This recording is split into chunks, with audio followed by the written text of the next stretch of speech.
नमस्कार विद्यार्थी मित्रांनो. Today we will learn the examples based on practice set 3.1. But before teaching the examples, we will summarize the two theorems. The first one is tangent theorem and the another is a point which is outside the circle. What is the tangent theorem? A tangent drawn at any point of a circle is perpendicular to radius at the point of contact. Means if we draw the circle here, this is a circle, this is a tangent, this is the point of contact, this is the center of circle. If we draw the radius, then this tangent is perpendicular to the radius. Tangent L is perpendicular to segment OP. This is a tangent theorem. बघा मित्रांनो, आपल्याला माहिती आहे, मॅडमने शिकवलंय तुम्हाला आधी त्रिज्या प्रमेय किंवा टँजंट थिअरम. वर्तुळाच्या कोणत्याही बिंदूतून जाणारी स्पर्शिका तो बिंदू केंद्राशी जोडणाऱ्या त्रिज्येला लंब असते. म्हणजे हा जो कोन असतो, हा कोन 90 अंश मापाचा या ठिकाणी असतो. कशामध्ये?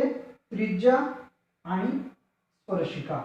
याला दुसऱ्या भाषेमध्ये स्पर्शिका त्रिज्या लंबता असं सुद्धा म्हणतात. टँजंट रेडियस थिअरम असं सुद्धा याला म्हणतात.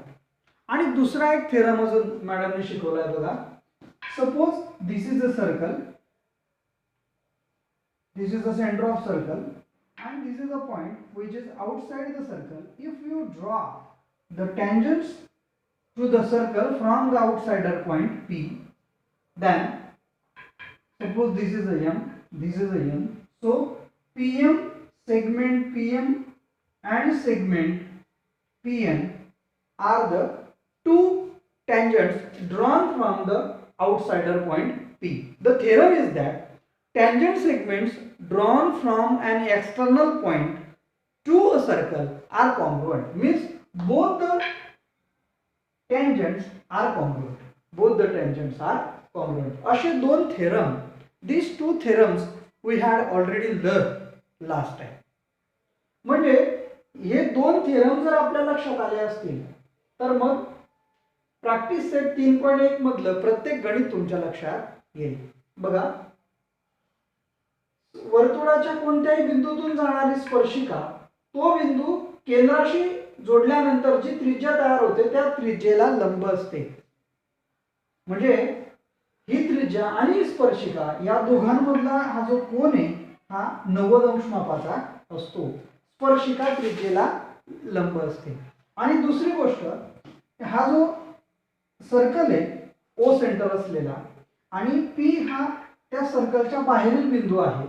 या बाहेरील बिंदूतून पी बिंदूतून या सर्कलला आपण दोन टँजंट्स काढलेले आहेत. टँजंट पीएम आणि टँजंट पीएन. हे दोन टँजंट जे आपण काढलेले आहेत ते दोन टँजंटची लांबी ही समान असते. Both the tangents are congruent to each other. Suppose the length of PM is 10. Obviously the length of PN is also 10. अशा पद्धतीने हे दोन जर आपण हे बघितले तर आपल्याला असं लक्षात येईल की पुढचे सोडवणारे जे आपले एक्झाम्पल्स आहेत ते एक्झाम्पल्स आपल्याला सोपे जातील. बघा, तुम्ही जर तुमच्या पुस्तकामध्ये अभ्यास 3.1 प्रॅक्टिस सेट 3.1 मध्ये जर आपण बघितलं पहिलं गणित जर तुम्ही वाचलं तर तुमच्या लक्षात येईल की त्याच्यात काय प्रश्न विचारलेला आहे. सोपं गणित एकदम. बघा, तुम्हाला लक्षात येईल. मी वाचतोय गणित. There is a circle is given here circle is given. This is the point which is outside the circle. There are two tangents here, this one and this one. Both the tangents are from outsider point R. This is the tangent Rn, this is the tangent Rn. O is the center of circle. Also OR is joining here. In the adjoining figure, O is the center of circle. From point R, segment Rm and segment Rn are tangent segments touching to the circle at M and N.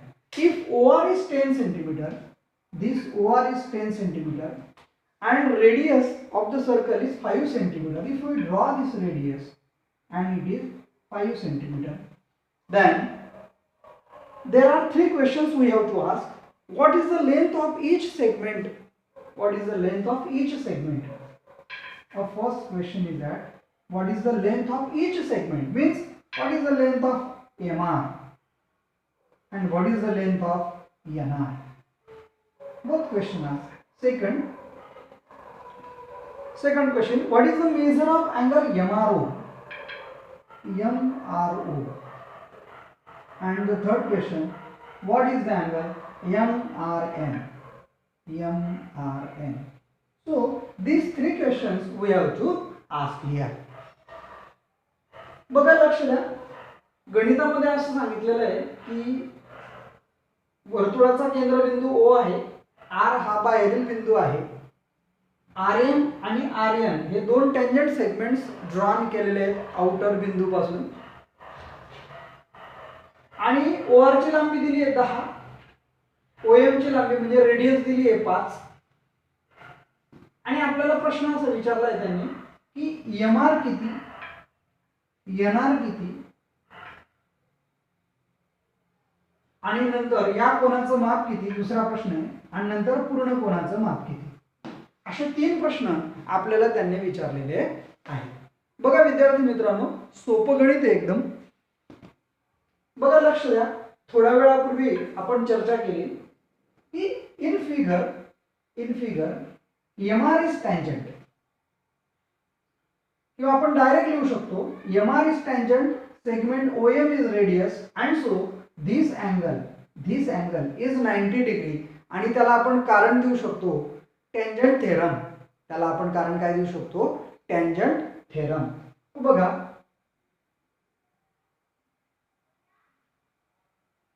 Tangent Rm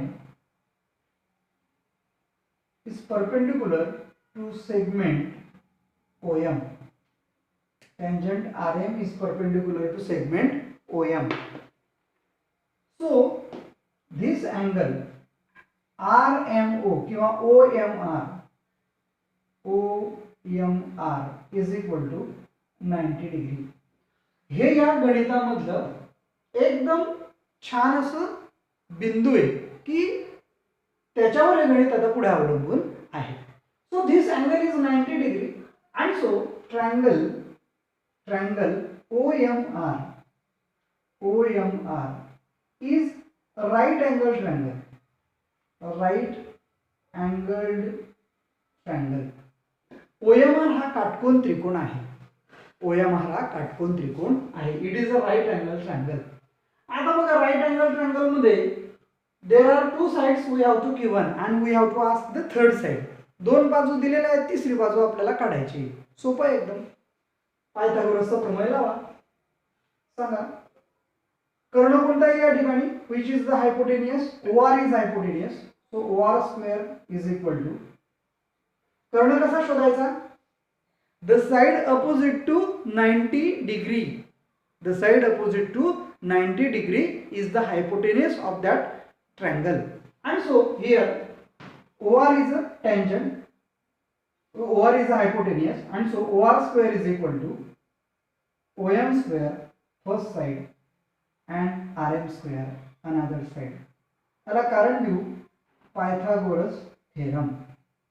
याला कारण देऊ Pythagoras theorem.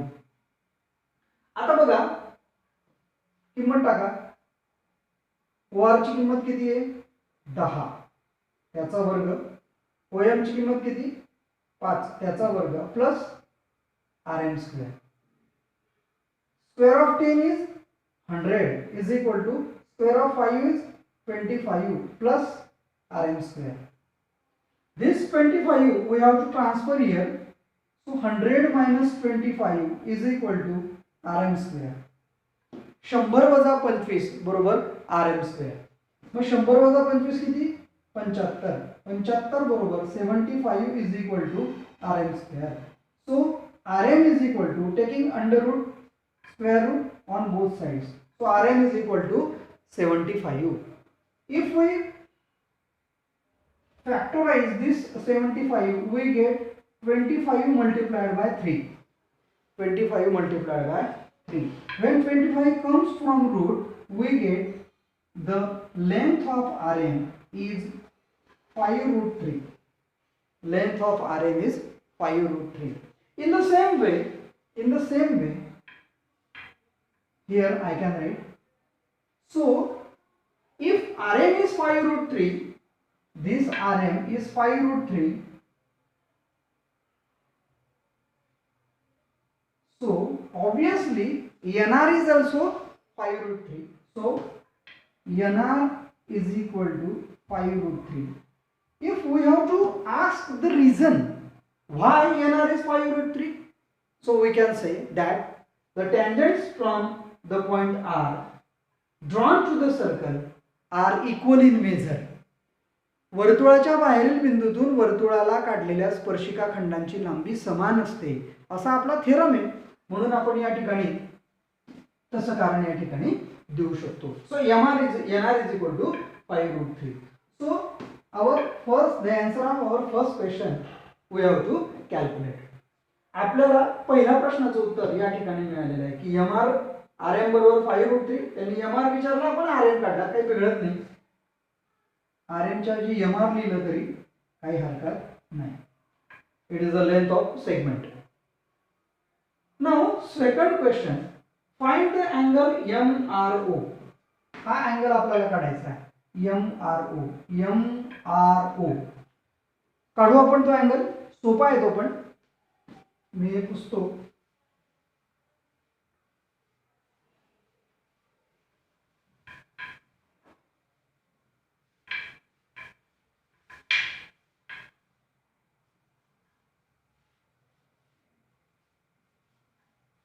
बघा, लक्ष द्या.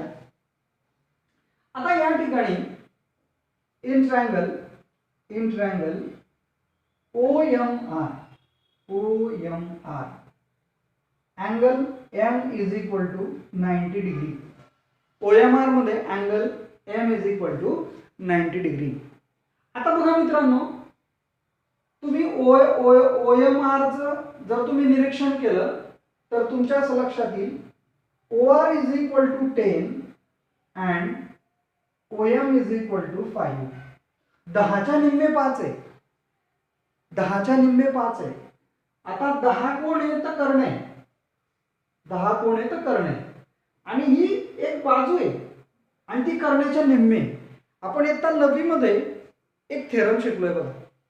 थेरमचं नाव आहे 30 degree 60 degree 90 degree theorem. काय होतं या थेरम मध्ये?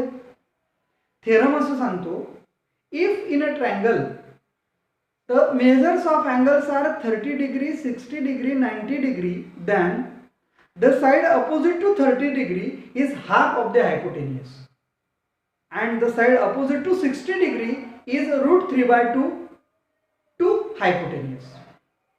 30 डिग्री 60 डिग्री 90 डिग्रीचा थेरम काय सांगतो की एखादा त्रिकोण आहे समजा आणि त्या त्रिकोणाची माप जर आपली 30 60 90 अंश असतील तर 30 अंशासमोरील बाजू कर्णाच्या निम्मे असते. मग इथे हा OR जो आहे हा काय आहे? कर्ण आहे. मग कर्णाच्या निम्मे ही बाजू म्हणजे या बाजू समोरील कोण किती अंशाचा असला पाहिजे? 30 अंशाचा असला पाहिजे. बघा आकृतीत तुम्हाला स्पष्ट दिसत नसेल तर मी फक्त इथे त्रिकोण काढतो.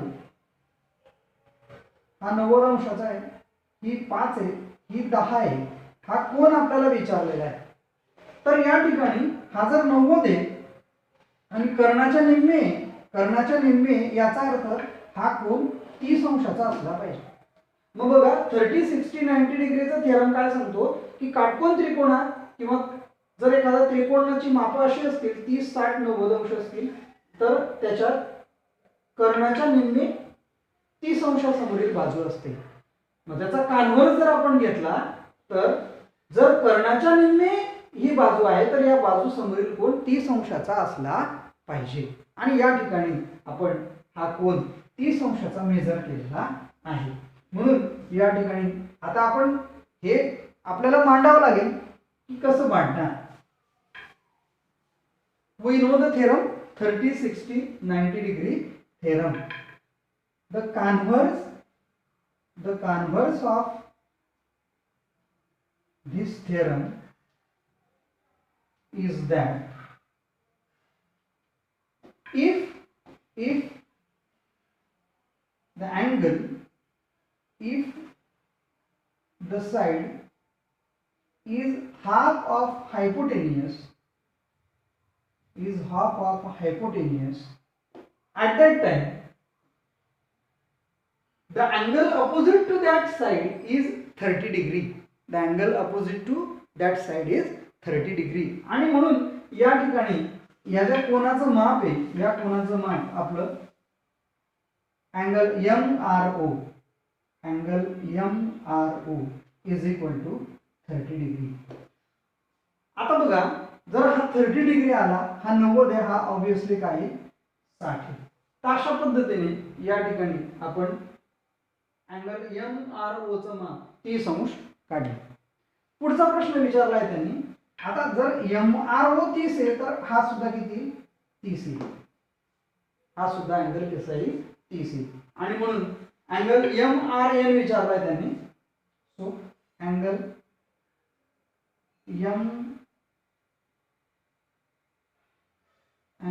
NRO is also 30 degree. आणि आपल्याला त्याने अँगल विचारलाय MRN. Angle MRN is equal to angle MRO plus angle NRO.